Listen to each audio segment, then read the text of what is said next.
Once again, my friends, it's Robert Antoinette along with the lovely Constance Carter. And we believe that for every situation, there is a conversation. Hashtag Conversation Starters Live. We love the fact that you are joining with us. This is the #1 entertainment platform in the world. Yes. And Constance, I'm feeling like a real jazzy kind of mood today. Ooh, me too, Robert. I am so excited. So really?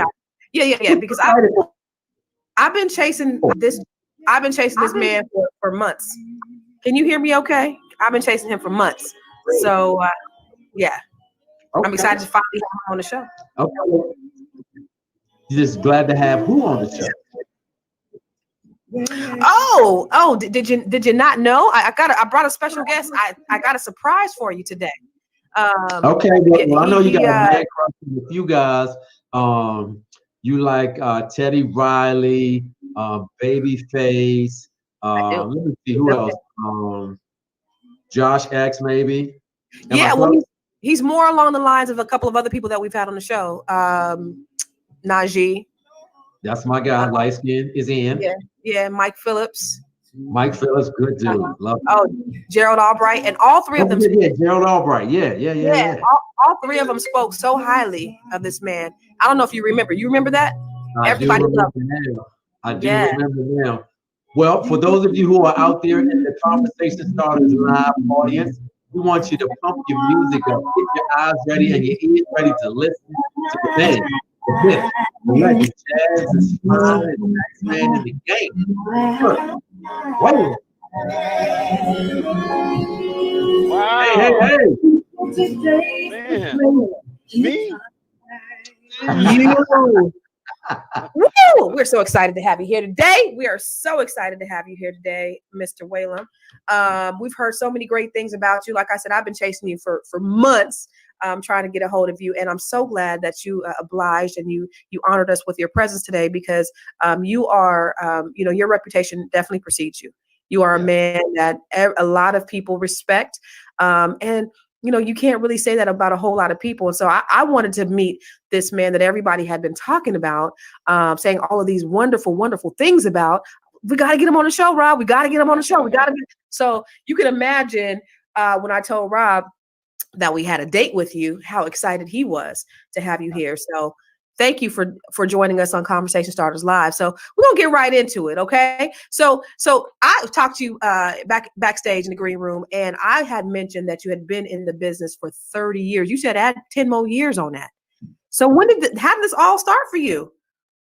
Check that out. I have been doing this in front of people, and really, honestly, for 50 years. But 40 years where I kind of got paid. I mean, every now and then, $50 here, $100 there. But right. 50 years ago, I picked up the saxophone at age 12, and that first week that I was able to take home a saxophone from the public school where they gave out instruments to people, like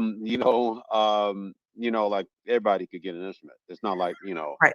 If they had more people, they just get more instruments, Right. And so I picked the saxophone, and my uncle was a great saxophonist, and I live in Memphis, and there's Hank Crawford and all the great musicians, and so saxophone was a natural, and the rest is history. I mean, I really knew right from the start that I wanted to be a musician, and my family's musical. My grandmother taught music. She actually taught, you know, Hank Crawford and a lot of people piano. And then my other grandmother was a gospel singer and a domestic, you know, and so I got to, you know, see her get her, you know, where your catharsis on, you know, like people call it shouting. Yeah, You know, yeah, yeah. you working for, you know, She got yeah, happy. that, yeah, Kojic, you know, where you know, you were actually she wasn't Kojic, but you were, you know, you work for white folks and you clean up after them and you raise their kids, and then by the time you get home and you got Sunday, that's your day. You know, I didn't Mm, say Saturday because you didn't have Saturday, but you had Sunday, and wow. man, when they got that music started, she would. Pew, she's off, man. She's around that church. You know, she got her aerobics on. So music runs through your veins, and also gospel runs through your veins because you are an ordained minister. I am, yeah. My dad was a preacher. I'm gonna show you his picture in a minute, but he passed away. But he was my pastor, and you know, my mom was the first lady, and but you know, I you know, there's everybody has a story about how they came to faith. So, well, everyone who is, you know, a believer of one kind or another, and you know, my story is just being a preacher's kid and thinking, well, yeah, my dad's preaching, I'm in. And then, you know, one day God is like tapping you on the shoulder, like, you know, actually, you ain't done no business at all with me, and you haven't read this book at all. And so that's how it happened. Wow. Wow. I am so amazed, Kirk, because I think my first time coming to Memphis was in '05. And Mm. everybody told me, and it was in a corporate space, and they told me I had to go to Beale Street, had to go to Beale Street. And I eventually made it to Beale Street. I did the museum, went to Elvis, all that kind of stuff. But the one thing I noticed, Constant, was every corner, it seemed like in that one block where I was, there was a church on every street, every corner. And I had somebody say, boy, you don't know where you are? This is the Bible Belt. So I know in Memphis and in Tennessee, in that region, y'all love y'all Jesus, and y'all love to have a church house somewhere. Yes. So Um, it was a certainly, fertile. It's a fertile soil to grow up in. You know, ethically, spiritually, you know, culturally, and obviously musically. You ever yeah. thought about living in Memphis? You know, you made it Mm, big, you've been around the world. Have you ever thought about like living anywhere else? So I left here when I was, you know, the day I graduated college, more or less, high school, graduated high school, and my girlfriend and I, you know, we had our plan. Eventually, we ended up at the same school, Texas Southern in Houston, and I, you know, became a kind of transplant Houstonian. When we started our family there, we got married. I was 15 when I met her, but we got married later on, and yeah, and so you know, by the time we got to Houston, we thought we'll just live here. So we just loved it. It was like, phew, man, this is a microcosm of the whole world in this place. Sure. And I speak Spanish and French. You know, all of that started when I was in Houston.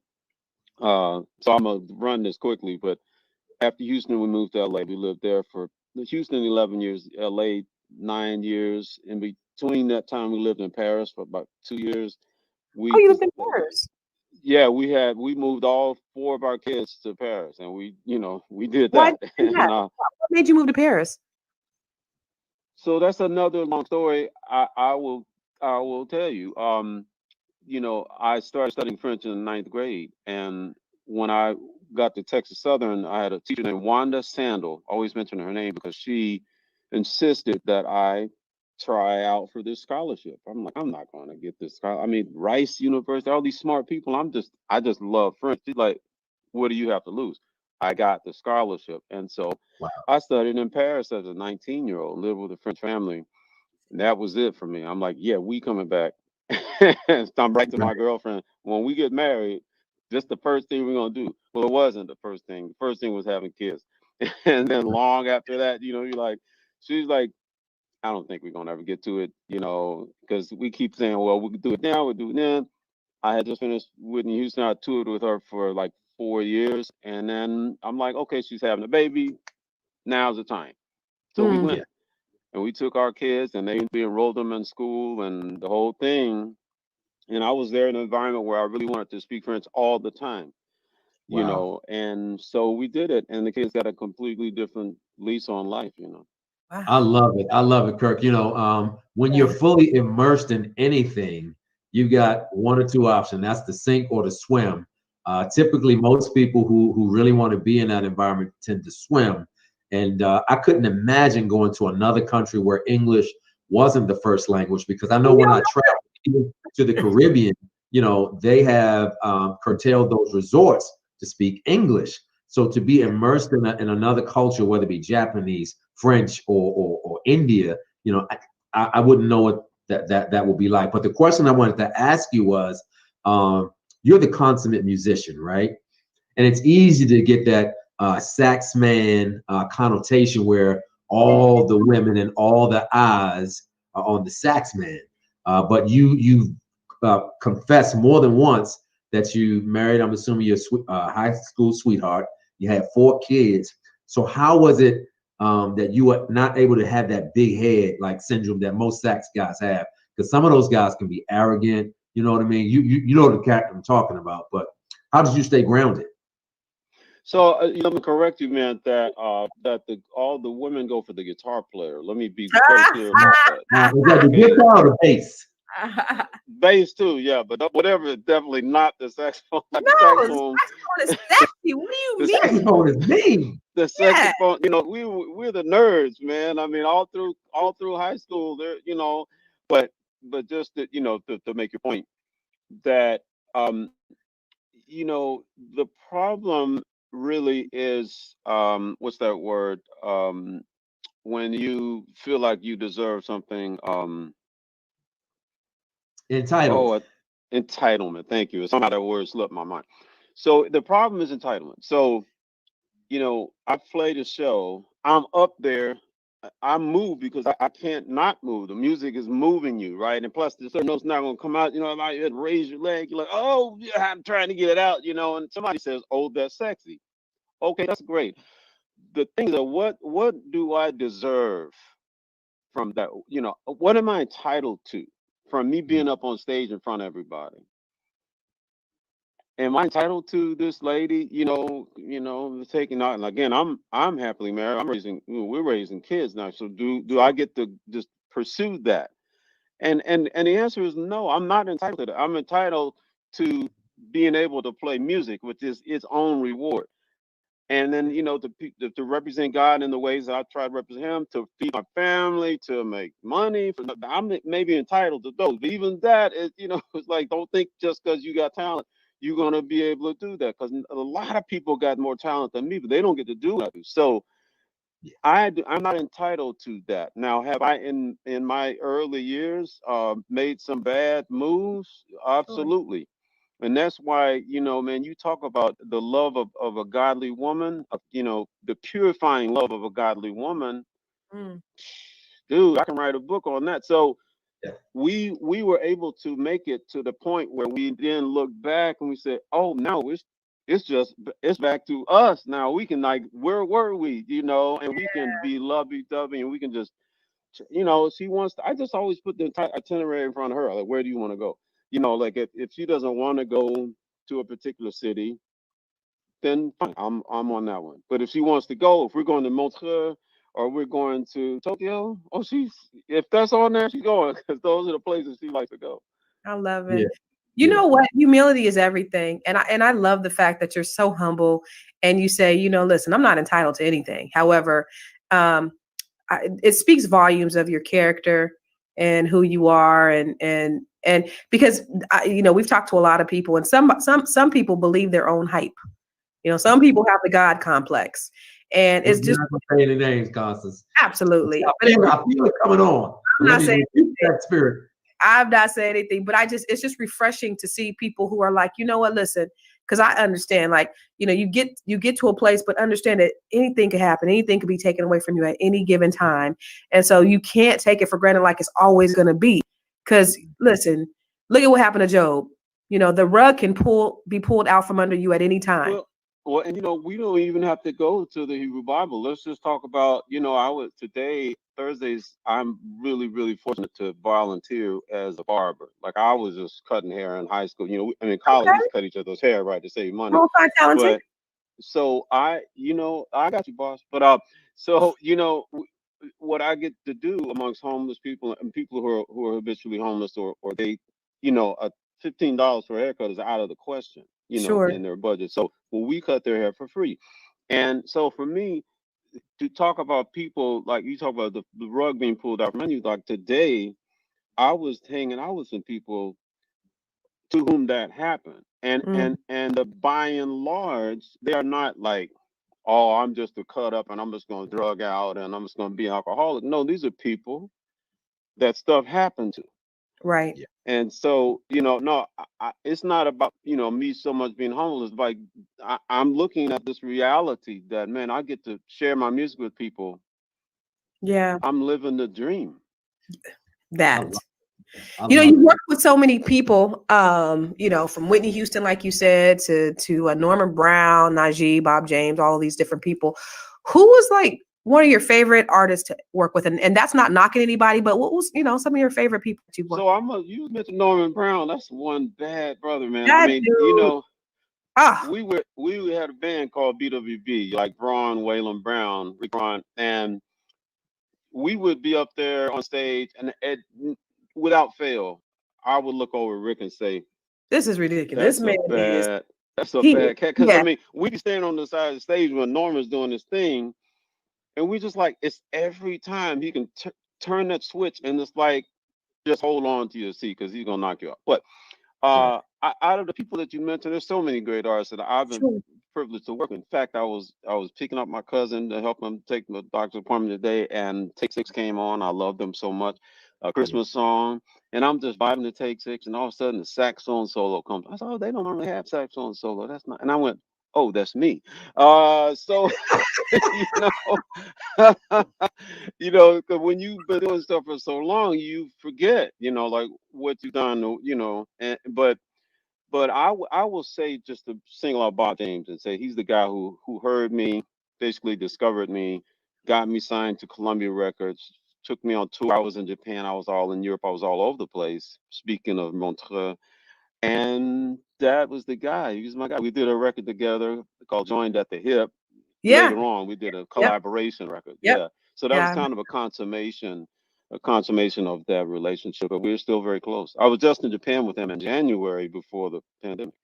Wow. I love that. I love the way he slid in a little bit of French consonants. I can't. I can't say it like he did. No. Montreux. But he said it like a French person. Yeah, it was smooth. I mean, he had the dialect, and I mean the intonation was perfect. My dog is like all the chords. My Michael, what are you doing, man? What are you doing? His name is Biscuit. Biscuit. What you doing over there, Biscuit? Biscuit's coming. See, we're above the garage, so sometimes when people, somebody comes, he's like, "Hey, wait, I'm the security dog up here." Hey, Biscuit. I know that's right. Oh, Biscuit, everybody. So Kirk, I know that you come from Memphis, which is a musical town. There's a lot of religiosity and spiritual things happening there. But pre-COVID, I know you've traveled the world, and you're such a likable person. When you had to talk about preferences, are you more into smaller venues when you're perfecting your craft, or are you more favorite to those bigger jazz festivals? Like, what's your jam? Like, what's your sweet spot?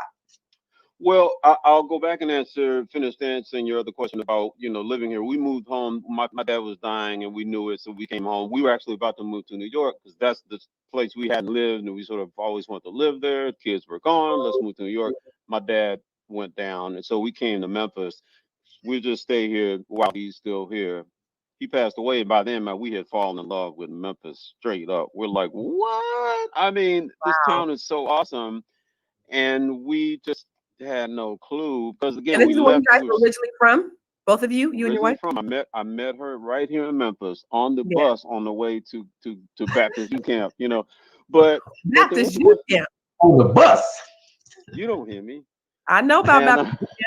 yeah, I mean that's where Know all you go about to it. meet Jesus. No, if you're a teenager, you're going to You meet go to meet the little girls. boy. Now we was going to meet the little boy. Yes, I remember.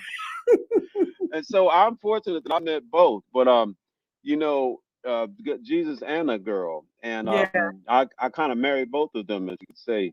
that's But beautiful.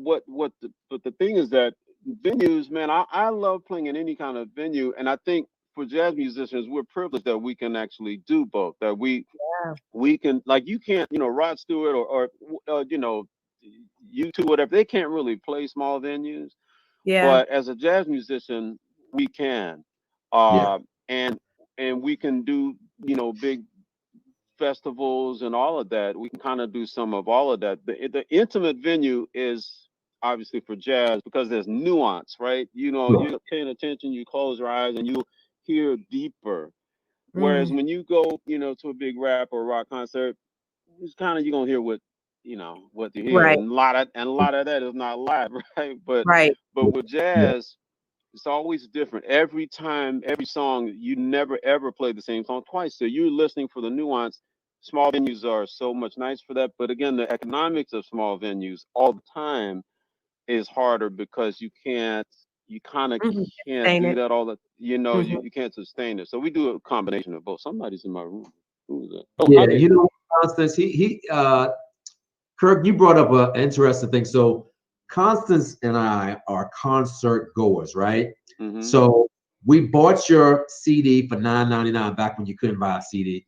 We Yeah. learned your learns with a T. We Yeah. sang your song in the radio, in the shower, at work, wherever we are, and we know note for note what it's supposed to sound like, especially with vocalists, right? Then we get to your concert and we're looking to sing right along with you, and then you go off and do B flat and something that ain't on the CD. So we paid our $100 to come and sit in the seat in the front row to hear you sing the song the way we've been singing it for the past 9 months.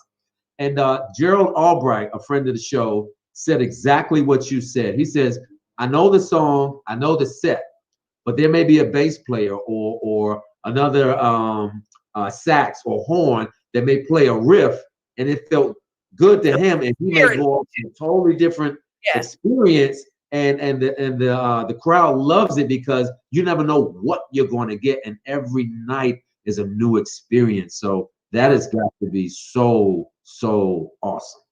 It is awesome, and Gerald was right that, by the way, I should grab this picture. I have a picture of him. Hold on, I'm You know, just so gonna Gerald, Yeah. yeah, get my picture. When people come to my studio, they always see this picture. Wait a minute, hold on. Oh, so There it y'all is. getting it. Oh, the spirit hit you real good, Kirk. The spirit hit yeah, Yeah, you yeah. real Well, good. that's my boy. The spirit has Tell hit me you. that ain't my boy right there. But Oh, anyway, what he's right, because it's the infrastructure of jazz is listening to each other. Like, we're innovating, spontaneously. So somebody throws something your way and you take it and run. It's like, watching a great basketball team. It's like it's never ever going to be like the play is written like this, but you see something else in the guys and you kind of side eye yeah, this they alley-oop person here, and and then yeah. that's And, it. and so improvisation. when I asked Gerald, because he talked about doing a song, or I think maybe doing an album with you, and I said, oh my, I could imagine what those studio sessions are like, because they're probably just so amazing. He said, well, no, I do my part in my studio. He does his part in his studio. I'm like, "Ah, that was anticlimactic. I thought it was just a It, it whole vibe, well, there You was miss a that? time. Yeah, do you miss There, that? well, yeah, exactly. There was a time. I mean, because we've done it. He and I've done it. Lots of times.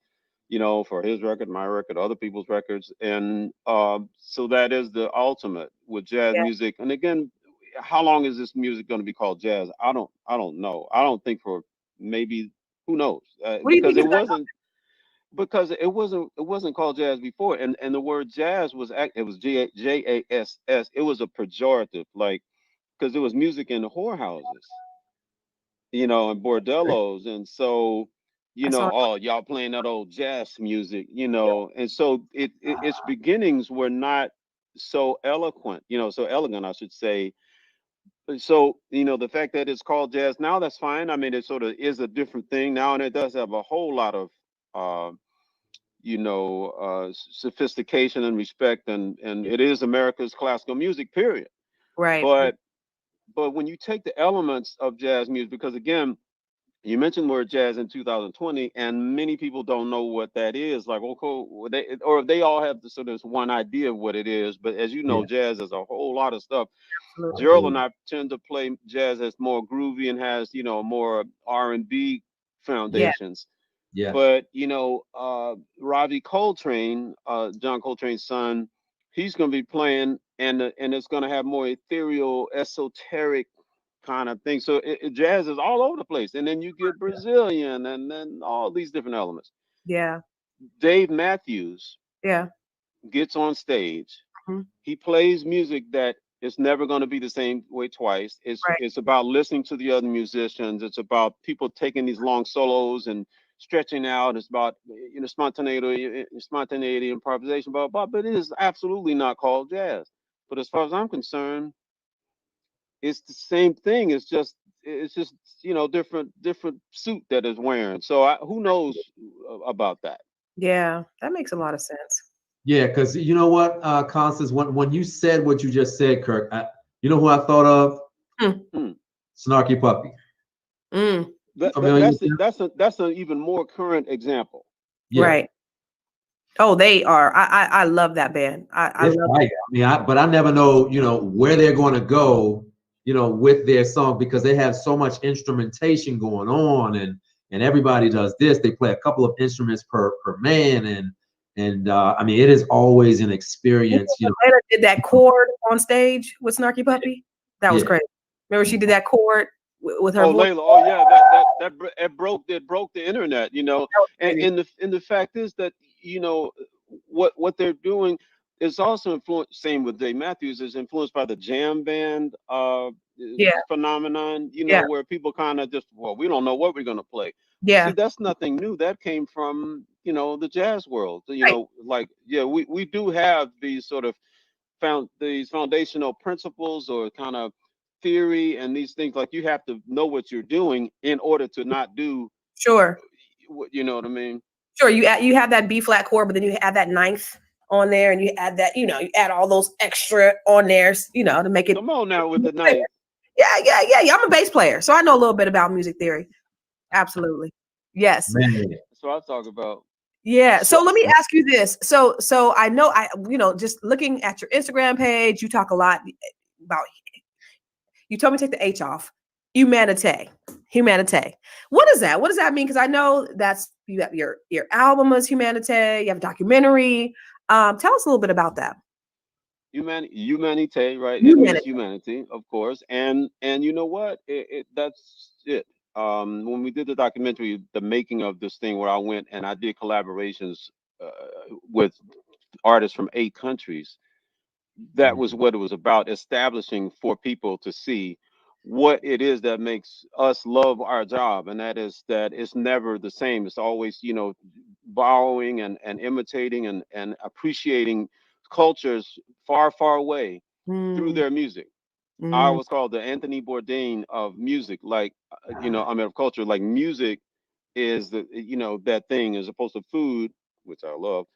Music is the thing that is connecting us. And so when I do I do a collaboration with Zahara from South Africa. She's #1 artist there, and we do something completely off the, off the chart. Or I've collaborated with Grace Sahedatian in Indonesia, or with Afghan, in Jakarta, or Asha from Nigeria, and on and on. Like, what we do in this project has proved to people that we are so much alike, but that we're so diverse. It's that paradox that I love. But what is humanity? It's all of that, and America is a microcosm of that. Like, that's what makes us strong. Is we're so diverse, and we have at the same time so much in common. I love it. And for those of you who are listening right now, I lost audio on you all of a sudden. Hold on. Yep. Can you hear me? Audio. How's my internet? Is my internet cool? Okay. Everybody is good. Okay. For those of you who are listening to Conversation Starters Live, we have the one and only Kirk Whalum, who is on the couch with Conversation Starters Live. My name is Robert Antwin, and I am with the lovely Constance Carter, who is always on the JOB. And we talked about jazz. We're talking about jazz. And, but let's do this real quick. Let's do this. So while Kirk is off, because he's going to be back on, I want you guys to take a moment, just take a real quick moment to share our page. Okay. We want you to take a real quick moment to go over to YouTube and subscribe. Just subscribe to Conversation Starters YouTube. Take a quick moment to go to our Instagram and like our Instagram page, Conversation Starters. Take a couple of moments to go to our Facebook page and like and follow our Facebook page, Conversation Starters Live.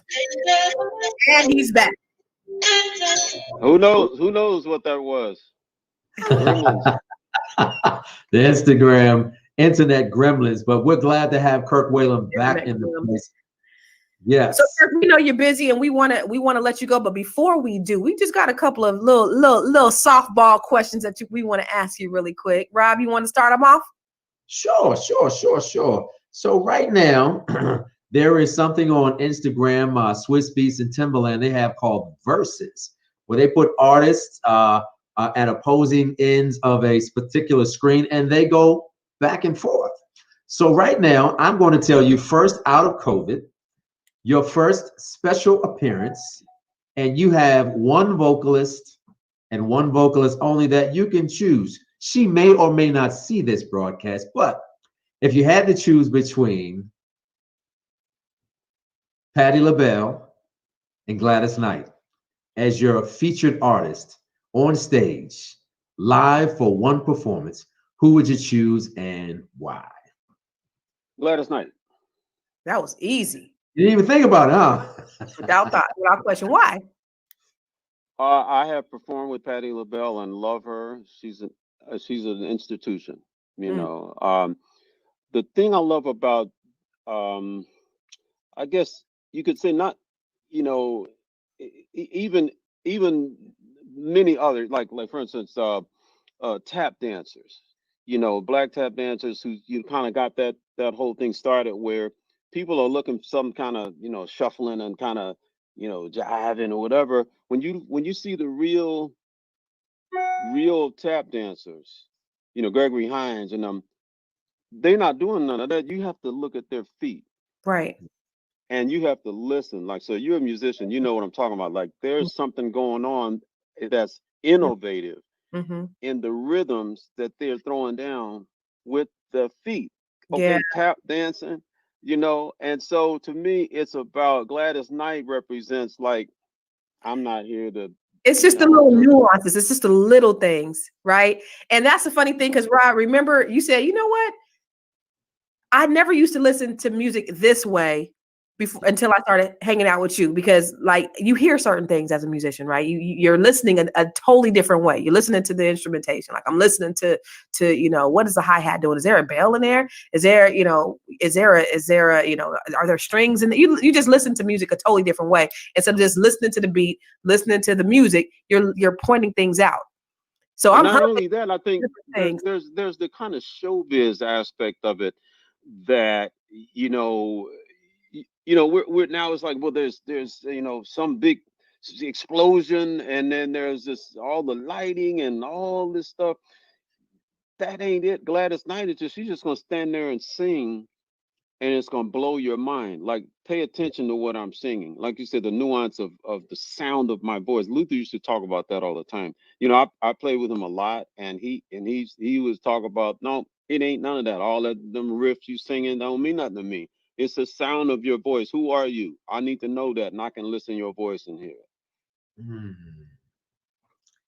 I heard that. And I think that while we're getting Constance to come back on, one of the things that I love about what you said is that, you know, art, music is something that we certainly have missed with the newer generation of instrumentation and sound and art form that is in the public space now. And the one thing that burns me up, and I probably shouldn't say this out loud, is that it's not the pure thing that I grew up listening to. Like when my mom played, you know, Gladys Knight while I was, you know, vacuuming or sweeping or cleaning the bathroom, when my mom turned on the Spinners or Tavares or Heat Wave, you know, these were the things that I remember where they had an actual chorus. They had a first part, a second part, right? And then when I listen to popular music now, my youngest is 18, and I say, well, let me hear what you like. And it's a bunch of noise, as my mother would say when I was coming up, listening to it, right? So there is something to be said about pure music when you stand flat-footed and you can just share your gift with the world without the riffs and without a whole bunch of the extra showmanship stuff that you were talking about. Yeah, and that's not the, you know, I mean, that's fine and that's fun and everything, but man, just somebody telling their story. There's an artist I've recorded with, she's on my new Christmas record coming out next Christmas, Shantae Okay. Khan. And Shantae Khan is an example of that. That's my baby Yeah. sis. Get on out, man. Yeah, so well, not truly my baby sis. So I was introduced to Shantae Khan through Snarky Puppy, and she came to I'm from DC, so she came to Blues Alley, and she has a really sweet, soft voice that you kind of have to be in tune to listen. But I listened to her do a set for probably about 40 minutes. She may have had a 5-minute intermission in between, but such a sweet spirit, and I love her latest project. But that's cool that she's going to be doing something with you. How'd you run into her?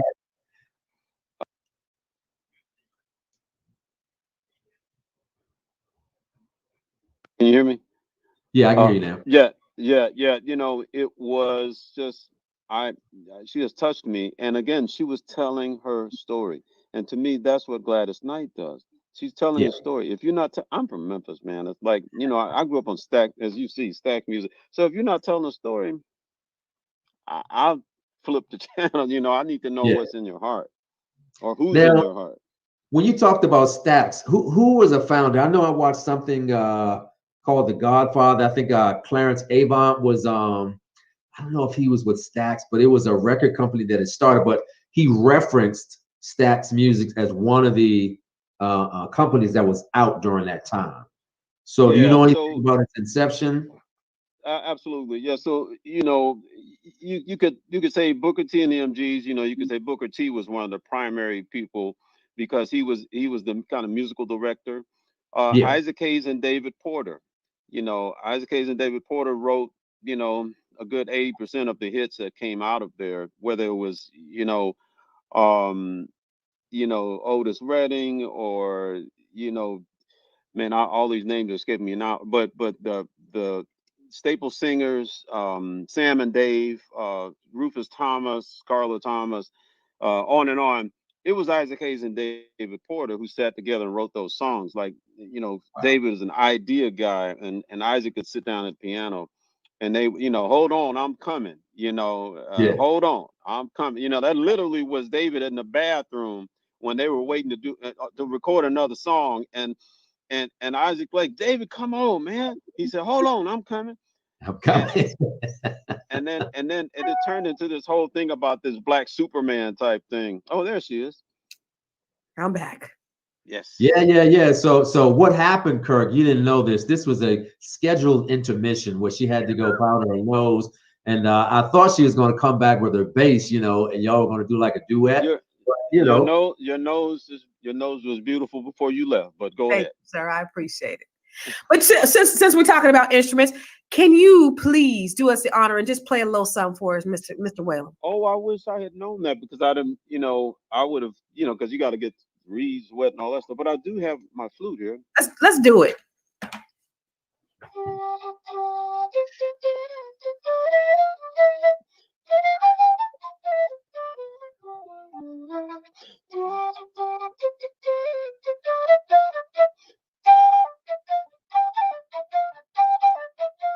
You ought to hear my dog.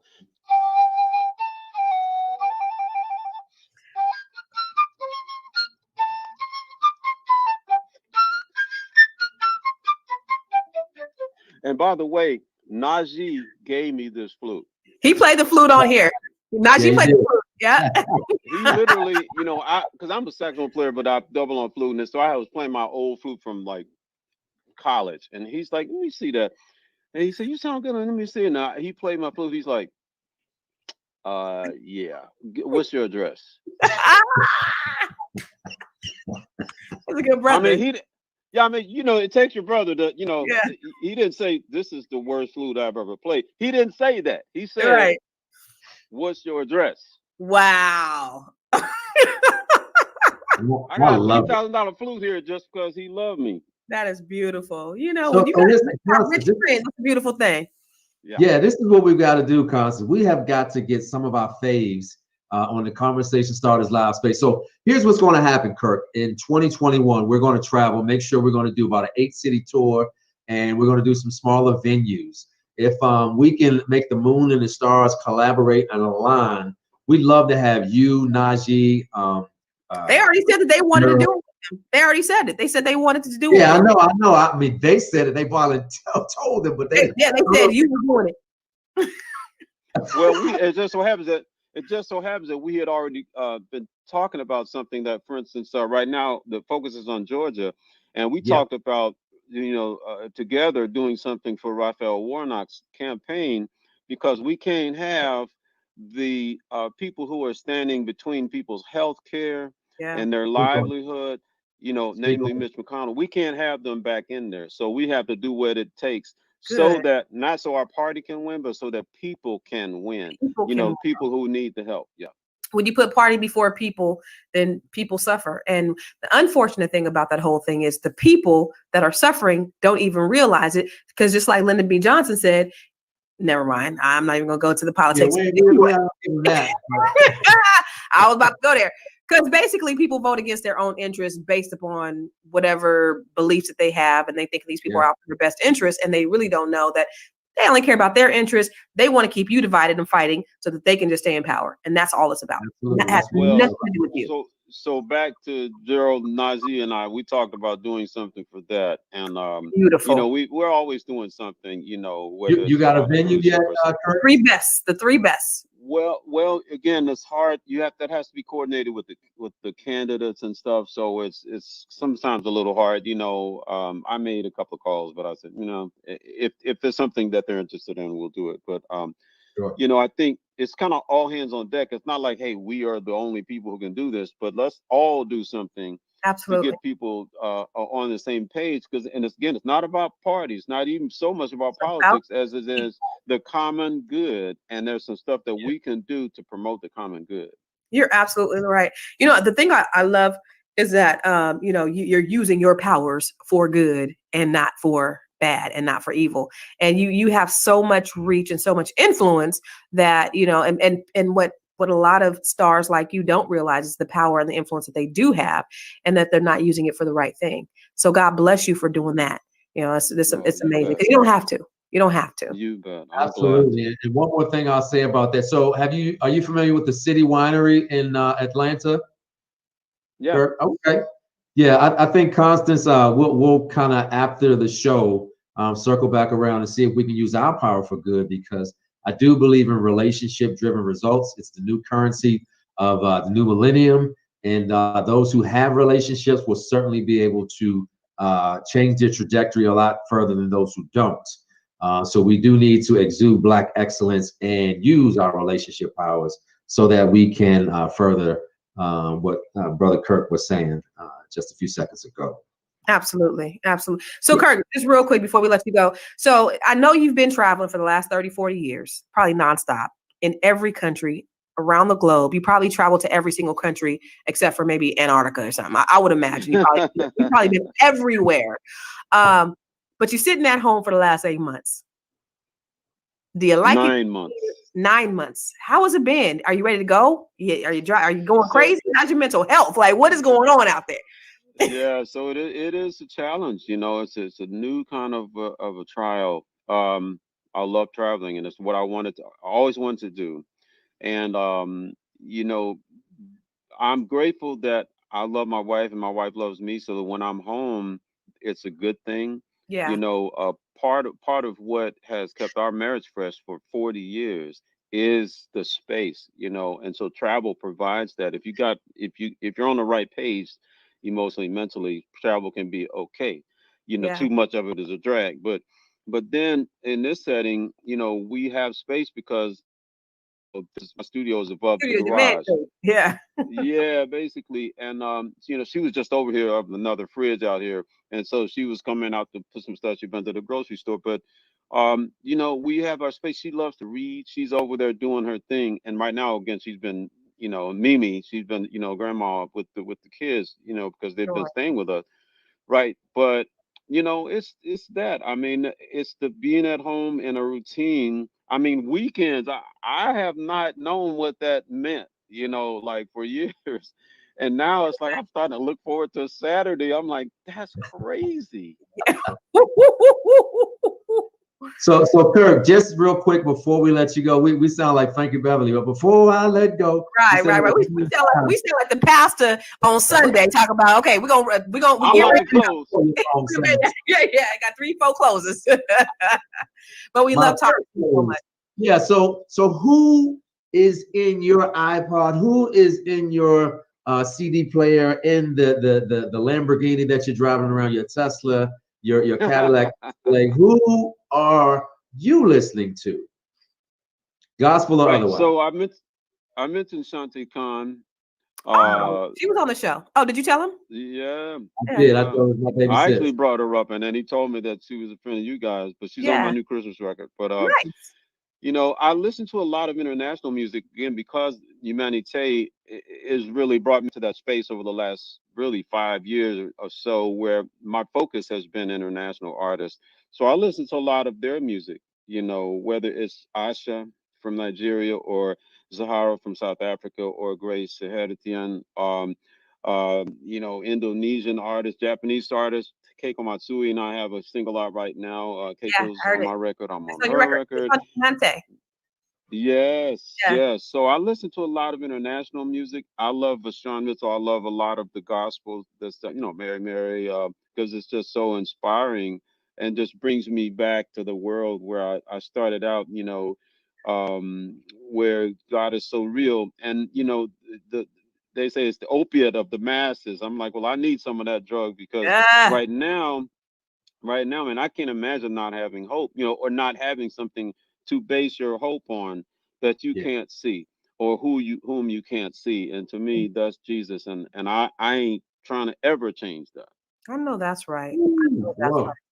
Let the whole church say amen. Before you get it in there, amen. And one can chase 10,000, 1,000, but two can chase 10,000. Come on. I love it. So your latest project was released in 2019, Humanité. Tell us about that and what inspired it, and tell us, because I want people to go and pick up stream it, go to iTunes, please. Download it, all of those things. What inspired it? Was just going all over the world, right? Or what inspired? Yeah, and a nice thing about there being a documentary is that they can actually see that. Go to any social media, Twitter, Facebook, or whatever, and type in my name, Kirk Whalum, and you get to me, right? It's not hard to find me. But the good thing about the movie is that it tells that story. It's about how diverse we are and how much amazing music now is fueling the pop industry, that you listen to the 10 number one art, the top 10 artists in our country, and you hear elements from India, from Indonesia, from Africa, all over Africa. And so that's what I love. And so I like telling that story. And the movie ties all that in to what Martin King called the beloved community. And Memphis is where he was assassinated. So I'm right here. I was blocks away from that when it happened. So the movie ties all that together. Like he is talking about basically what we're doing. Like, it's the beloved community. I'm not gonna go to Vietnam and kill those people, and they haven't done anything to me. So that's what he was talking about. Mr. White. You are an amazing human being. We are just so happy and excited that we've been finally able to catch up with you. Have you on the conversation? Hold on. Who is that? Who is that I hear? Is that Perry? Perry, can you come say hi? Can you come say hi real quick? My grandbaby. Let's see, Perry. Can you say hi, Perry? Just like for 20 seconds? Maybe not. We'll see. Come on, Perry. So mommy's taking her somewhere. Perry, We want to see the grandbaby. real quick, just for a minute. Or either one of you. You gonna say hi to Papa? The audience will wait you. Absolutely. Perry. Come on, Perry. Come here, Piper. Yeah, you gonna come say hi? They are a mess, trust me. See the baby. Listen to your grandma. Piper. Yeah, come here. Hey, where are you going? Oh, okay. Oh my goodness. Hi, Perry. Is this Perry? Piper, come here. So you can say hi to those people right there. Hi, Perry. Well, come here real quick. Wait a minute. Come here. Come here for a minute. Look, say hi. Where's say Piper? That's Hi, Piper. Oh, wait a minute. Can we get over there? Yeah. Hi. Say wave to those people right there. I'm mommy. You want mommy. So wave at these people and then you can go to mommy. Hi, Piper. Bye-bye. Love you. Okay. Thank you, mommy. Wow. Piper, you worldwide, baby. Bye-bye. Listen, you know, when they say, my mom always tells me, grandkids are just the next level best thing ever.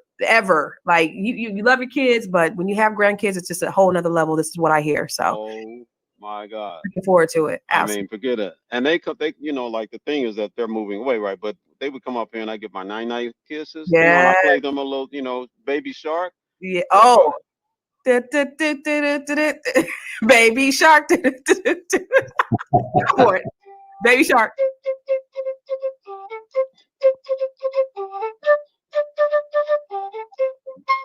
Hey. Baby Shark.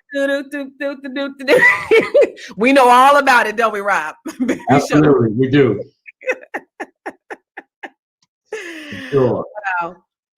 Well, this has been an absolutely amazing honor.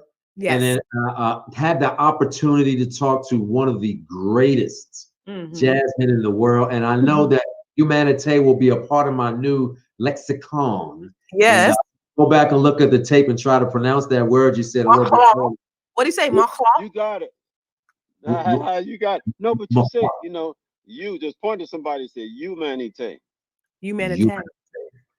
I love it. Well, sir, if you're listening to the Conversation Starters Live feed, please make sure that you go out and support a friend. And his name is Kirk Whalum. Whatever he has on iTunes and Spotify, wherever your streaming devices may take you, lead you. K-I-R-K Whalum, W-H-A-L-U-M. Make sure you go out and tell a friend that Conversation Starters Live had the one and only Kirk.